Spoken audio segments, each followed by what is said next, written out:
C'est au tour de Sébastien Lecornu d'être nommé Premier ministre, de mettre une petite pièce dans la machine et pour faire un tour de manège pendant quelques mois, pendant plusieurs mois, parce qu'il faut que tout change pour que rien ne change et surtout pour que rien ne change, les ministres se suivent et ne se ressemblent pas et évidemment tout cela est un cirque, tout cela est une pièce de théâtre, tout cela est une agitation de marionnettes pour vous faire oublier les gabegies, la dépense publique, évidemment, peu importe le Premier ministre, ils se ressemblent tous et surtout, Sébastien Lecornu, j'ai envie de dire, on ne peut pas plus discret que lui. Là, quand je vois ce genre de photo, moi, je pense plutôt à une espèce de chat qui chie dans sa caisse. Pour reprendre la petite référence, je ne l'aurais vraiment pas nommé comme Premier ministre, mais bon, en même temps, en étant Premier ministre, il faut pas du charisme, il faut surtout de l'action, de l'agir, passer à l'action et plot twist, certainement que ça n'arrivera jamais, certainement que ce sera un énième homme de paille, certainement que ce sera un énième guignol. Et ben écoutez, on va se renseigner les amis ensemble et une fois de plus, comment vos gelées vous font passer des vessies pour des lanternes, l'enfer pour le paradis, on voit ça ensemble tout de suite.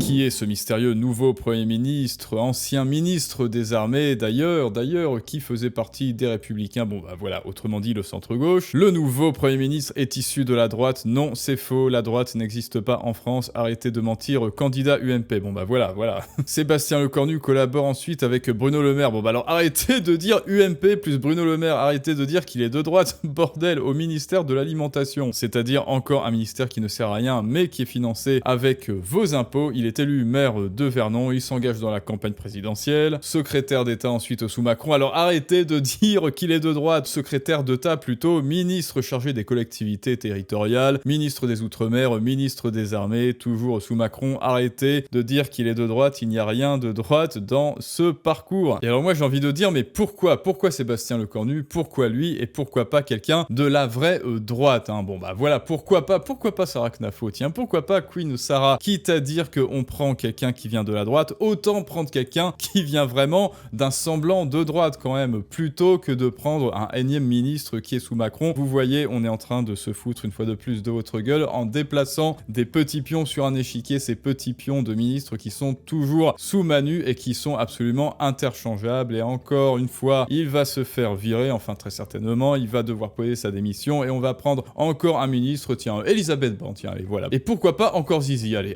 encore Elisabeth Borne, encore un petit tour de manège, et puis ensuite ce sera au tour du ministre no-name de la ville, et il les fera tous, voilà, il les fera tous jusqu'en 2027. Et là, vous voyez, on essaie de vous vendre un petit narratif, un petit storytelling du mystère, voilà, une aura de mystère qui entoure Sébastien Lecornu, mais qui est-il? Qui est ce mystérieux jeune homme de 39 ans? C'est vrai qu'il est jeune, mais toujours dans ses photos, on dirait, vraiment, on dirait qu'il chie dans sa caisse, on dirait qu'il a un balai là où on pense que pourrait être le balai. Pourquoi est-ce qu'il fait cette tête? On a l'impression qu'il est en permanence constipé. Est-ce qu'il n'y a pas une photo un petit peu plus glorieuse de lui-même? Bon bah non, écoutez, c'est le pot de départ de Bayrou apparemment avec la gauche que vous connaissez. Je ne viens pas de la gauche, je suis un républicain. Non, c'est faux. Arrête de mentir Seb, ce n'est pas bien le mensonge, je ne suis pas de la gauche. Il précise qu'il travaillait avec la gauche républicaine. Bon bah voilà, alors arrête de mentir. Sur le plan de la politique, il estimait toutefois qu'il fallait tout faire pour que les socialistes se détachent de la France insoumise. Et moi, ce qui me tue le plus, c'est Bruno Le Maire, son mentor. Imaginez, son mentor, c'est putain de Bruno Le Maire. Autrement dit, le mentor du nouveau Premier ministre, c'est ce type qui parlait de son renflement bien et qui disait de son héros ou de son héroïne, je sais plus, qu'il était dilaté comme jamais. Voilà, vous avez un mentor et il écrit qu'il est dilaté comme jamais. Est-ce que ça vous fait pas rêver? Voilà. Est-ce que ce nouveau Premier ministre ne vous fait pas déjà rêver, les amis? Ensuite, après la nomination de Sébastien Lecornu, Bruno Retailleau se félicite que le Premier ministre ne soit pas socialiste. Alors effectivement, c'est toujours, c'est toujours le choix du moins pire. Heureusement que le Premier ministre, ça n'était pas Ercilia, ou alors la mère Panot, ou alors pire, Fureur Méluche, heureusement, mais en même temps, c'est un petit peu la loi du moins pire. Alors voyons ce qu'il dit. D'un Premier ministre socialiste, et ça je m'en félicite. Alors, ok, je m'en félicite, mais qu'est-ce que tu as fait pour ça?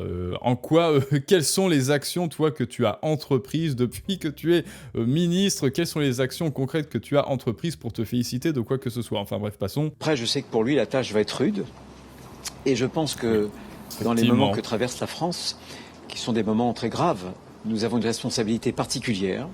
Les Français souhaitent que nous trouvions des accords. Moi, je Bon voilà, un prosopopée, comme vous le savez, ceux qui suivent les masterclass techniques de la prosopopée, je parle à la place des Français, je parle en leur nom, et donc je sais ce qui se passe dans la tête des Français, et donc je suis du côté des Français. Plot twist, méfiez-vous. crois beaucoup. Si on veut dépasser un certain nombre de blocages, je crois qu'il y a la possibilité de construire un projet qui satisfasse des Français ce que j'appelle la majorité nationale. Voilà, sur la base de choses très simples, de bon sens. Ouais, là, pour l'instant, il est dans le flou rhétorique, le flou stratégique des choses et d'autres, du bon sens. On peut construire certains trucs, certains projets. Mais quoi, le concret? Le concret, Bruno, qu'est-ce que tu as construit, toi, depuis que tu es ministre? Est-ce que tu peux arrêter de parler de choses et d'autres, de projets? Bon, allez. Bénéfice du doute, il va le dire. Un budget. Il faut que, un budget. l'État Qu'est-ce qu'il y aura dans ce budget? On se demande. Hein. Petite surprise. Face à la poche des Français, il doit se serrer la ceinture. C'est d'abord la baisse des dépenses publiques plutôt que le recours à l'impôt. Comme disait le grand philosophe, hein, comme disait le grand sage, la baisse des dépenses publiques, mais Inch'Allah, comme diraient certains, voilà, comme diraient nos futurs anciens maîtres, un petit peu comme quand il parlait de faire rémigrer certaines personnes et de punir l'Algérie et de lui taper sur les doigts. Eh bien, évidemment, il n'a rien fait. Alors, la baisse des dépenses publiques, est-ce qu'ils vont enfin faire quelque chose? Plot twist, méfiez-vous. C'est aussi plus de sécurité, c'est moins d'immigration. Il y a ce paradoxe qui veut que souvent on a ce champ politique très divisé, alors que beaucoup de Français se retrouvent finalement sur un consensus. Et c'est ce projet que je souhaite que nous puissions, dans les jours qui viennent, bâtir. J'imagine que le Premier ministre va devoir préfigurer, va devoir travailler à cette feuille de route. Je sors de notre bureau politique et on a un très large consensus, une unanimité. Bon bah écoutez, hein, toujours des promesses, voilà, des promesses, les deux mots dont vous devriez vous méfier de la bouche d'un politicien, c'est changement et promesse. Hein. Rappelez-vous, changement et promesse. Et hélas, l'expérience nous a montré que quand un politicien parle de changement et de promesses, ces promesses, il ne les tient pas car les promesses n'engagent que ceux qui y croient. Mais bon, donnons-lui le bénéfice du doute. Après tout, il est de droite, hein, de droite façon Bruno Le Maire, quoi. C'est-à-dire, bon bah voilà, de gauche. Si Sébastien Lecornu veut rester à Matignon, il devra donner un coup de barre à droite, nous dit Jules Torres. Ou avec monsieur Bayrou. Non mais on en est toujours à la même analyse, le pays est à droite. L'Assemblée nationale... Le pays est à droite. La droite n'existe pas en France, pas encore.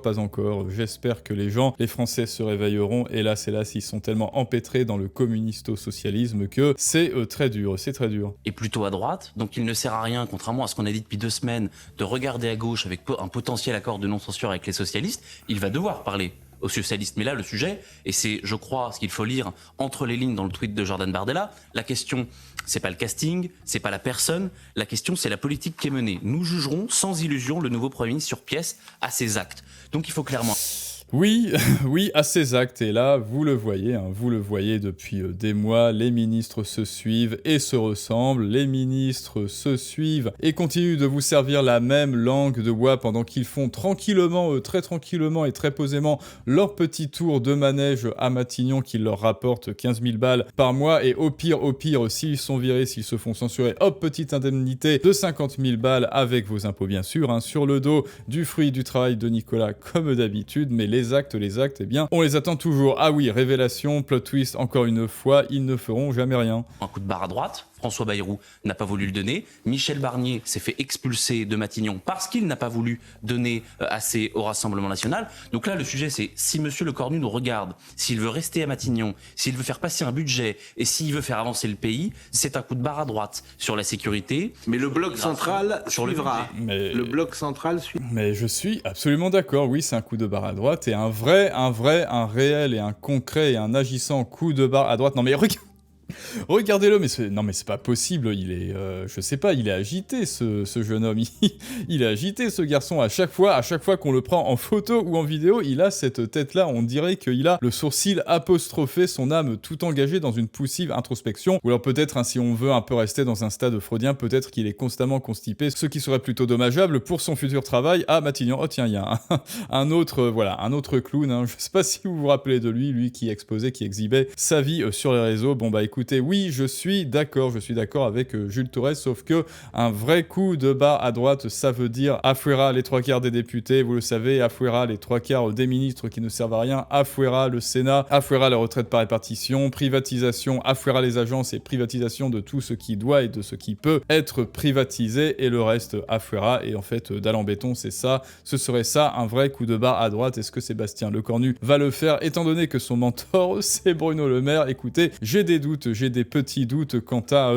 Sébastien Kenobi, j'ai des petits doutes, permettez-moi, quant à Sébastien Skywalker, étant donné que Obi-Wan Kenobi parlait de son renflement brun tous les jours à Maître Yoda. j'ai quand même des petits doutes sur ça. Et apparemment, les utilisateurs de X aussi. La marmotte met le chocolat dans le papier d'alu. Lecornu choisira Benalla comme ministre de la Culture, hein, comme disait le grand philosophe Benalla Akbar, le nouveau chouchou du JDD. Bon, ça sera non pour Lecornu, et là, ce sont les Français qui vous le disent, c'est eux qui décident, pas les journalistes. Et ben, écoutez, allez, octroyons le bénéfice du doute à Lecornu, même si, on le sait, ce sera toujours un tranquille et pépère tour de manège pour eux à Matignon, pendant que nous, on continue de les subventionner, de les sponsoriser avec nos impôts. Dites-moi ce que vous en pensez, les amis, comme d'habitude, en commentaire. Je vous dis à très bientôt pour un prochain Storytelling du monde moderne, mais ça, c'est une autre histoire.